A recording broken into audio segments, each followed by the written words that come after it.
Everyone, welcome back to FPL Fran. Today's video is going to be my Gameweek 28 transfer plans. Just at the start of the video, I actually wanted to shout out anyone who's sort of been watching the videos lately. Thank you guys so much for supporting the videos. I know I've been a bit more absent recently. Unfortunately, it's just been very, very busy at work. Some pretty late nights. So that will hopefully end quite shortly. So yeah, just wanted to say I'll try to be a bit more interactive. So this week, if you're dropping, for example, questions about your transfer plans, I'm going to make the best on my promise to answer every single question here on the transfer plans. And yeah, an early apology, but also a thank you for people who've been supporting. And yeah, once again, a call out to people who, if you enjoy the videos, to subscribe and to help us get us to 50K, hopefully by the end of the season. So thank you guys once again. We didn't have the best of game weeks this week. It's not over, but I think for the most part, it really is. We had 43 points so far with Bruno left to go. There are other players with Tarkowski, with Njai, with Mbumo. I can't really realistically see how I'm going to get a green arrow, but I think it'll be a gray to, mediocre sort of small red arrow. One of the things mostly prompting this, of course, is, I guess, the flop of the Palmer captaincy, which just hasn't gone well. Same with, for example, owning Enzo the last few weeks over some really good fixtures. He's been pretty mediocre. And even Ekitike to an extent, right? Playing 95 minutes versus Nottingham Forest. I actually thought Forest were all over Liverpool in the first half and then kind of dipped in the second. And we'll talk about, individual games in the moment. But otherwise, I think things generally went into plan. Arsenal not getting a lot of points.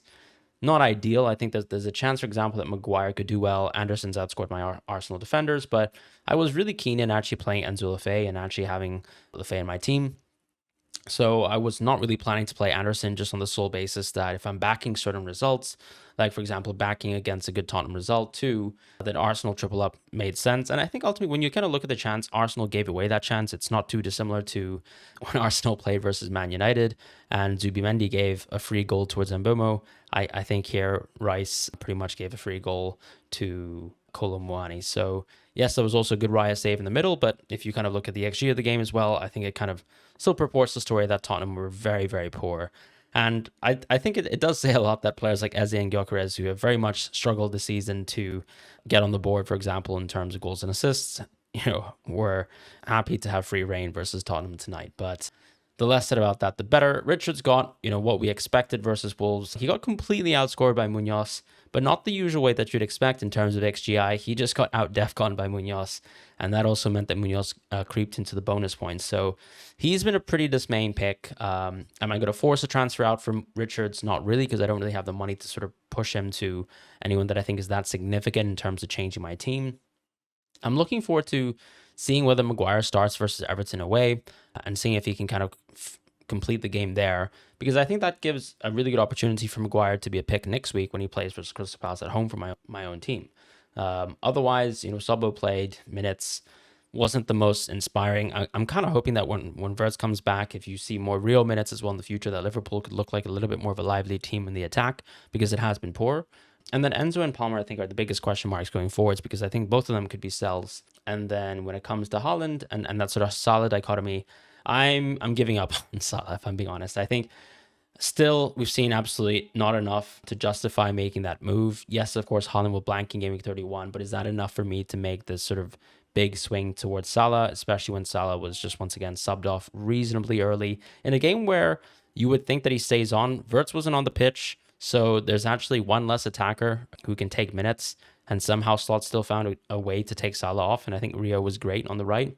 If you see, for example, that Ekitike chance, not the best header. Hopefully he can work on that in the future for our team. But yeah, I mean, that's kind of the summary of the week for my team. I'm still happy about the punt to go towards Palmer. I think the fixture made sense. I'm always going to take that punt every time. I think someone asked on stream why I would do such a move, even though Palmer's a differential. And to me, I think on paper, Palmer seemed like a better pick than Haaland. Of course, that turned out being wrong, but I'll take that sort of punt every time if I have a captaincy option that I think is lower owned, but I reasonably think can outscore, right? So I took Palmer here, and no real regrets, to be honest. It's a 3-point swing. It's not the worst thing in the world.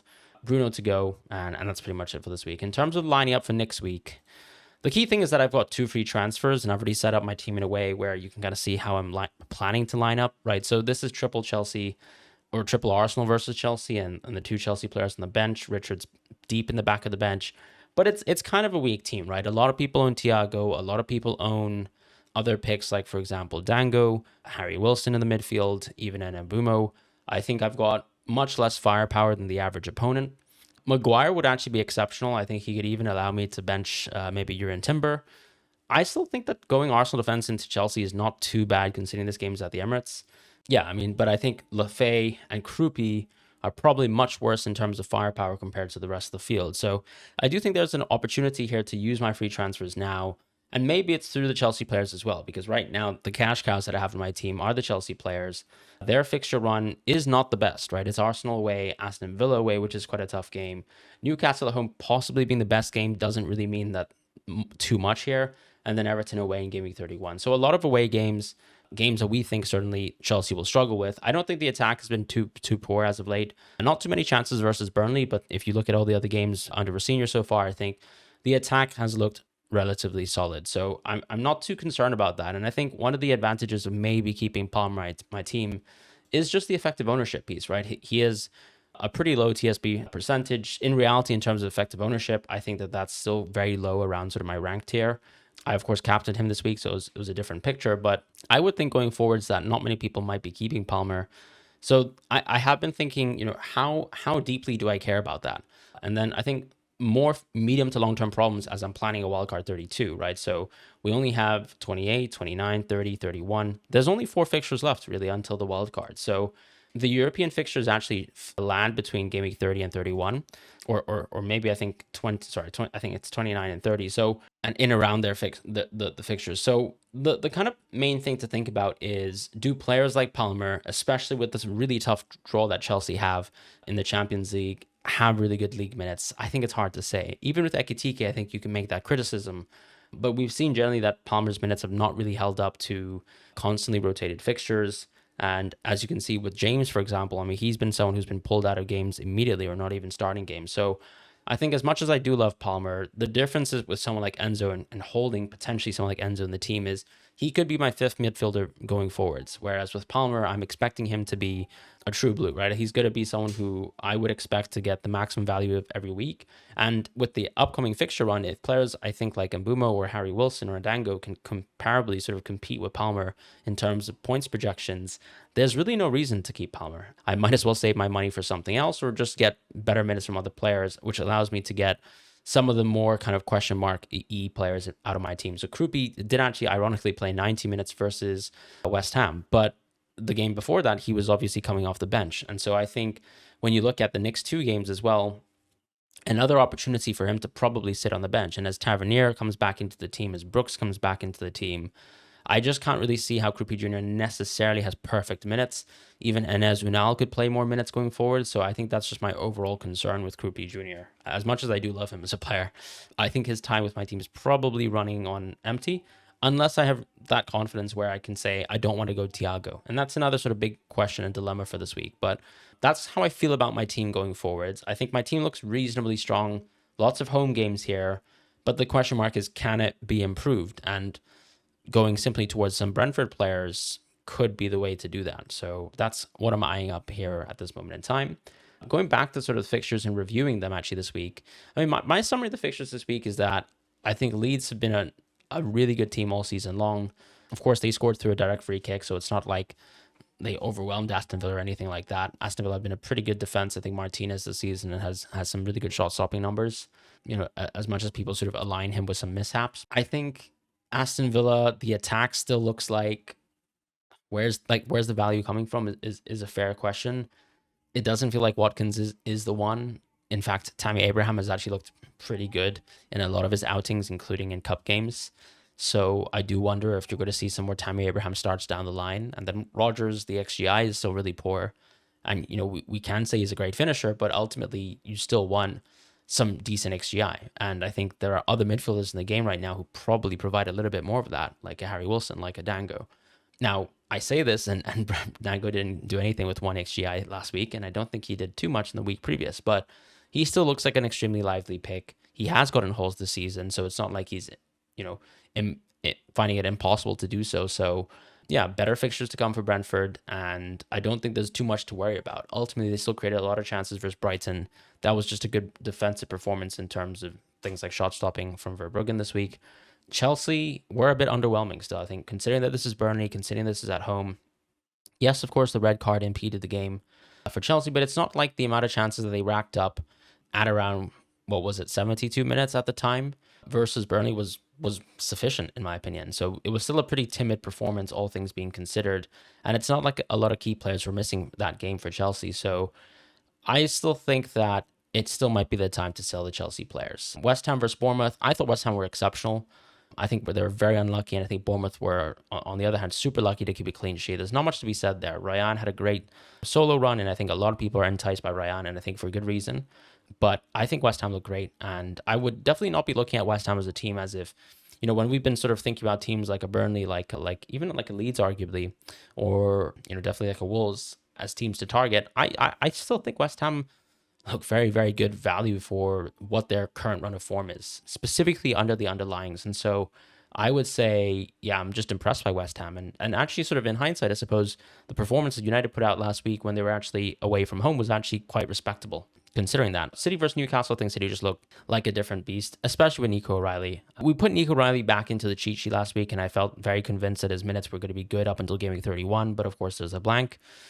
I think, yeah, I mean, he just looks incredible. There's more routes towards goals now. Like, he's actually taking shots. Like, he is almost in a lot of opportunities when they're playing on the counter, for example. Maybe someone you expect to actually be on the ball, right, running through into goal or running into the back post when it's just a natural sort of run of play for City. So very, very impressed with him. Does it feel absolutely awful to be a Nico O'Reilly owner a couple of weeks back and to have sold him when the minutes looked a little bit dicier, especially with Ryan Knight-Nuri coming back and actually looking quite good, and Foden and Reinders finding it impossible to get back into the team? Yeah, it feels absolutely terrible. And all I can say is congratulations to people who held Nico O'Reilly for longer than myself. I felt like I owned him for a good amount of time. Same with Virgil too, by the way. These two players the last 2 weeks have just gone crazy. I think they both gotten like 30 points between the two of them. And I've owned Virgil for a long time this season. I've owned Nico O'Reilly as well for a long time this season. So it does feel a bit rough. At the same time, someone can easily point out that I got the Palmer points, but sometimes you just want to have everything, and this time I can't. So I think the boat is kind of sailed for myself. I'm on way too few transfers to justify moves towards Semenyo, to justify moves towards Nico O'Reilly, unless for some reason I have future sight and can tell that, let's say, the blank Gameweek 31 is going to reverse itself for Man City, and that is plausible, but I think the chance of that happening is less than 10%. Yeah, so I'm not someone who's particularly invested in thinking I'm going to have to go for some City players now. As far as the rest of the teams, in terms of Palace, I still thought they were awful. I think they were very much helped by the red card from Craigsy. Yeah, I don't think there's much to be said. I think a lot of people who've gone into Palace and gone into points, fair play, but the time to sell would probably be after this week, if you can afford it, right? In the sense that, let's say, if you're eyeing up moves like maybe selling a Euro in Timber, because that gives you more money in the bank, I can understand that. In my case, because Richards is a 4.4 pick, I don't really see the reason to sort of move him out because I don't have any comparable picks at that price range that I desperately need in my team. But yeah, I'm not looking forward necessarily to, I guess, playing Richards too much beyond, let's say, Leeds at home, I think in 2 weeks' time. So with Nottingham Forest, as I said, I thought they were really good first half versus Liverpool. Then it kind of fell off. Elliot Anderson was subbed at 76 minutes. Didn't stop him from getting 19 DEFCON in 76. But I thought they were looking really good value as a team. And it just shows you how competitive the Premier League is now, where you go away to a team that's very, very close towards the relegation picture, and they ultimately looked like possibly the better team for half the match versus Liverpool. Sunderland versus Fulham, things are starting to sort of slip a bit. Yeah, I mean, we've criticized Sunderland a little bit this season, just in terms of the lack of the attack, but now things are sort of, I guess, being quite frail at the back. Like this was a result when you look at the underlyings, where I think for the first time Sunderland's XGC looked abhorrent. Is this a blip? Hard to say. I think it's nice that Granit Xhaka came back at the end of the game. Am I going to overreact to that? No, but I think we've already mentioned that Sunderland have some pretty tough fixtures coming up. So, the time to sell, I guess, was maybe potentially the week prior, but it's not like I think something has massively changed within this team. Yes, of course, a team is allowed to lose at home, and unfortunately, they've done that twice now, losing that unbeaten record. But yeah, I think a good Fulham result as well, right? Because if you kind of look at the flip side of things, they didn't really concede much in open play. They did give a pretty silly penalty away, which of course I'm completely indebted to. But yeah, I mean, Spurs were probably the worst team that played football this week, and that was kind of that. Let's see what happens with Everton versus Man United. I'm kind of eager to look at picks like Mbumo, picks like, whether other players can come into that team, maybe Sesko, maybe Yoro. With Everton, hopefully it's a game where they can showcase the attack a little bit more, because that's what we've been wanting. But that's kind of, how I feel about this game week, and sort of the summary of the fixtures. Right, so now let's shift on quickly towards my actual transfer plans for this week in terms of Game Week 28. This is my team as it stands. You can optimize the plan. This is the Fantasy Football Hub My Team Pick and Rating tool, which I tend to use every week, and when we're walking through these videos, to kind of just show what my plans are going forwards, how I feel about the team, what I think are the kind of pressing transfers. As I kind of said, the theme of the video and the theme of my plans is, can I trust Krupi Jr. going forwards? Can I trust, or do I even want Palmer, right? Just because I think from a price point perspective, he can free up a lot within my team that can hopefully improve my team. I think in terms of Uri and Timber, I actually haven't spoken about this, and I'm sure someone in the video who is not going to watch this section, but watch the previous section, is going to immediately ask me, why don't you just sell Uri and Timber? And I think the simple answer to that is it seems like White has another injury. I think that Timber's substitution was very much situational in terms of the game state, just because they had a very solid lead versus Tottenham. He was on a yellow card, and you could also see that right before he was subbed off, he actually had lost a duel to Jed Spence. So I think it made a lot of sense for Arteta to actually play Timber, but it also seemed to close off a lot of the attack on the right.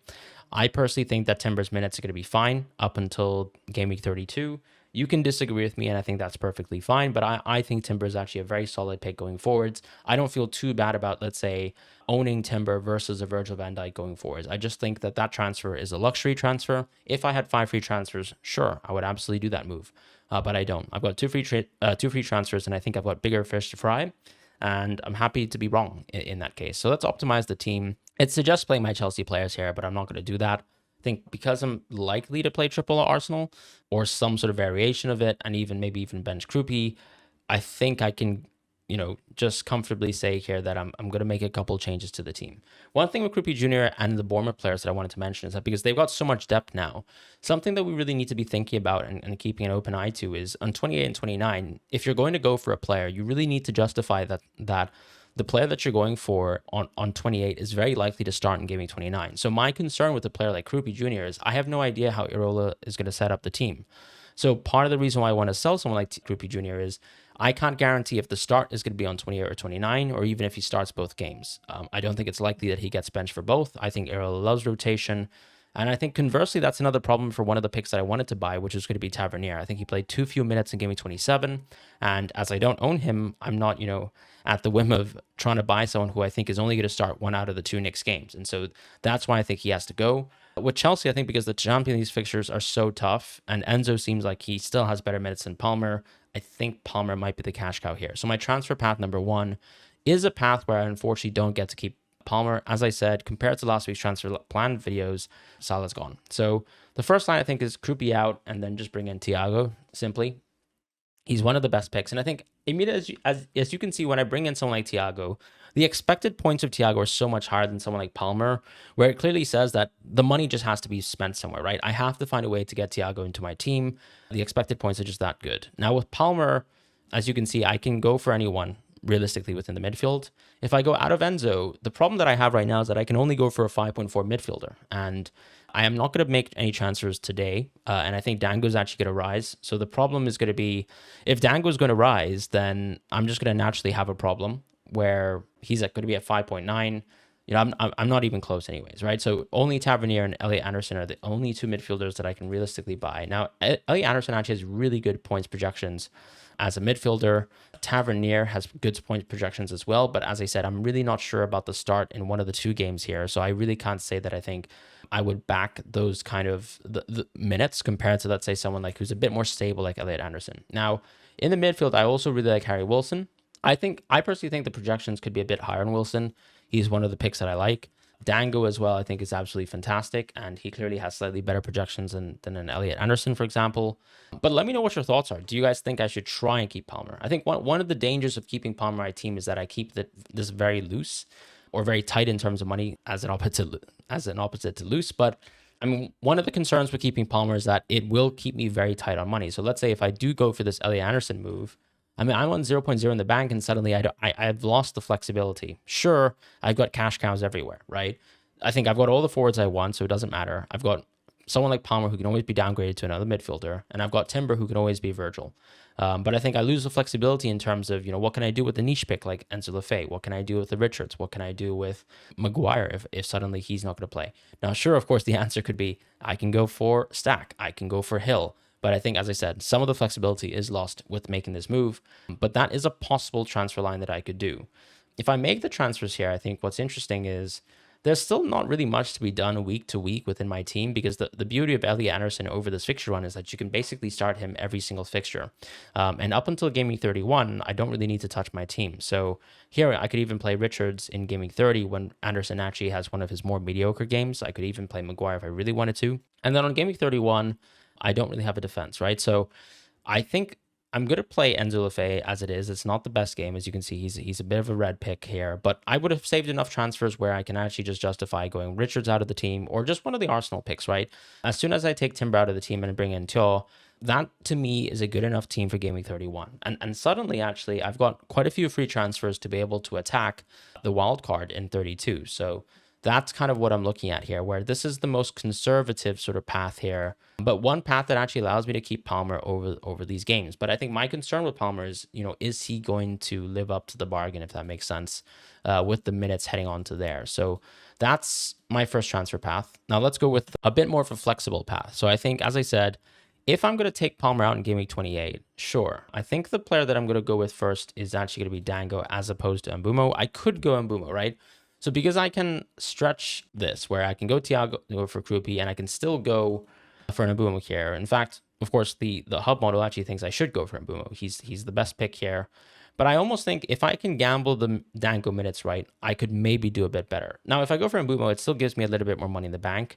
And maybe he's the safest pick. If you guys think Mbumo is far better than Dango, let me know. But it's kind of the same logic and solution here where I don't really have the best of picks to replace Enzo Lefebvre with, although I could potentially go Tavernier. If, let's say, Tavernier doesn't start in Game Week 28, it actually feels like a potential perfect opportunity to just simply buy Tavernier, because with Enzo Lefebvre, I can only touch someone at the 5.5 range. So that's the tricky thing, where players like Wilson, players like Dango are so enticing to me that I'm going to miss out on them if that's the case. So, and then I just do the same transfers up until Game Week 31, right? So the team is pretty much the same thing. But if I do something that's a little bit more flexible, so if I do what I would think is probably the best pick, which is going to be Dango at this point in time, also going Thiago, so we're backing fully against Burnley once again, and hopefully I don't have to captain these players, but hopefully they can do well for me. In the midfield, then I keep someone like Enzo. I'm likely to play someone like Anderson over Enzo, to be honest, but that's by the by.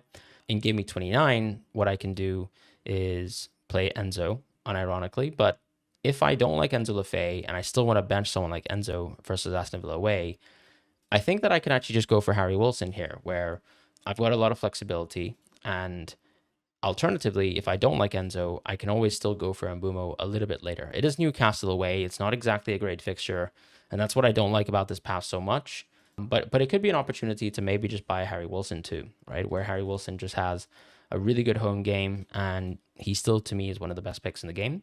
So this path requires me to use a little bit more free transfers, but I think Wilson and Dango might be my favorite picks over this run. It does cough up a lot of money, but then once again, it goes back to, do I want to be using free transfers for certain players? And I think I do, potentially. This path gives me the most flexibility, as I said. So if we head all the way towards Game Week 31, all I would really need to do at this point is, once again, just do that one transfer for a defender, and I can keep Holland in the team, right? And Timber enables me to get anyone. But yeah, that's kind of one of the things that I'm thinking about, where Wilson, for example, is even potentially a captaincy option in this fixture, where I actually think he's better than Bruno versus Bournemouth away. And I could be very wrong about that, but I think it could be quite exciting in terms of getting a differential captain here. So that's kind of all the paths where I'm going for Thiago. One path that I thought is very brazen and very differential is, a lot of people are going to go Thiago. And yes, I've been almost clamoring that Thiago is close to essential. When you look at the projected points over the next few games, Wilson and Dango unfortunately aren't close, and Thiago's way ahead. But what if I just ignored Thiago, maybe kept some faith in Krupi Jr., went out of the picks that I actually don't like the most of my team, which is still, I think, Lefebvre over this fixture run. I think he served his purpose, so maybe I can bid him off. I could still go Wilson and Dango, the picks that I actually really love. in these positions and maybe rock a team that's a little bit more of a 3-5-2 going forwards. I could still bench Krupi Jr. here. And then this is actually a really solid team where I'm betting against Thiago and betting against 50% of my opposition, or maybe even more of the opposition as Thiago continues to kind of rise in ownership. And then on 29, as you can see, still very, very solid as a team up until maybe Game Week 30, where there is an opportunity, if I really wanted to go Haaland to Thiago if I wanted to, but I think I won't. 31 is the game where here clearly I lack a few more players, and then I'd need to make certain moves, right? So for example, even if Maguire, Wilson, and Anderson play, this requires me to use 2 free transfers in Game 31, and I'm likely to go back into Thiago, which is something I dislike anyways, right? So if I'm going to buy Thiago at the end of the fixture run, I might as well have bought him at the start of the fixture run. But it does give me a lot of differential sort of expected points versus the field, and that could be interesting. So something to think about there in terms of, my team and my transfers. But as I said, I do think Palmer has to go, even though I actually think Enzo is just kind of a bit of a boring FPL pick at this moment in time. Like, he doesn't have a lot of intangibles like set pieces, or too many set pieces at least, or anything beyond sort of good NPXGI for the season so far, and it kind of looks a bit diminished now that Palmer's back. I just think that Palmer's minutes could be quite flimsy over this run. That Krupi Jr.'s minutes could be very flimsy this run, so it probably makes more sense for me to make transfers off of those players. But let me know what your thoughts are. I think generally speaking, Krupi to Thiago is a go, but I'd love to hear your thoughts in terms of, do you guys think I'm overreading a bit, like how good Dango is or how good Wilson is? Do you think Mbumo is just that much better? One thing I've thought about too is, let's say if I do go for Dango, I think the flexibility that I'm talking about in terms of, okay, I've got 3.4 million in the bank, is if I suddenly want to go out of Richards and go into Virgil on Game Week 29, I can do that very easily, right? So on Game Week 29, something I can do when, okay, fine, I've got a really good defense, but I might not want to play Enzo, is I could just go Virgil in this team instead of, let's say, going for a Harry Wilson. So that could be an alternative path as well. And it's a little bit late on Virgil, but it's still a relatively decent path, sorry. But I'd love to hear your thoughts about that. So do you guys think flexibility is better? Do you guys think just going Mbumo, maybe just the best pick out of the bad bunch, is better? I think there's no one who's clearly the best in the midfield position for me. Maybe I'll change my mind if Mbumo looks exceptional versus Everton away. But I think Dango has looked very bright. I think Wilson has still, for the most part, just been a key player for this Fulham team. And of course, Chukwueze is injured as well. So there's a couple sort of things that I find quite interesting about these transfer paths. And for the first time, I would say that I'm kind of stuck with my moves. And I'd love to hear your thoughts as well. So hope you guys have a great rest of the week. Enjoy the Man United versus Everton game. And yeah, I'll see you guys more for cheat sheet content and the rest for Gaming 28. Take care and goodbye.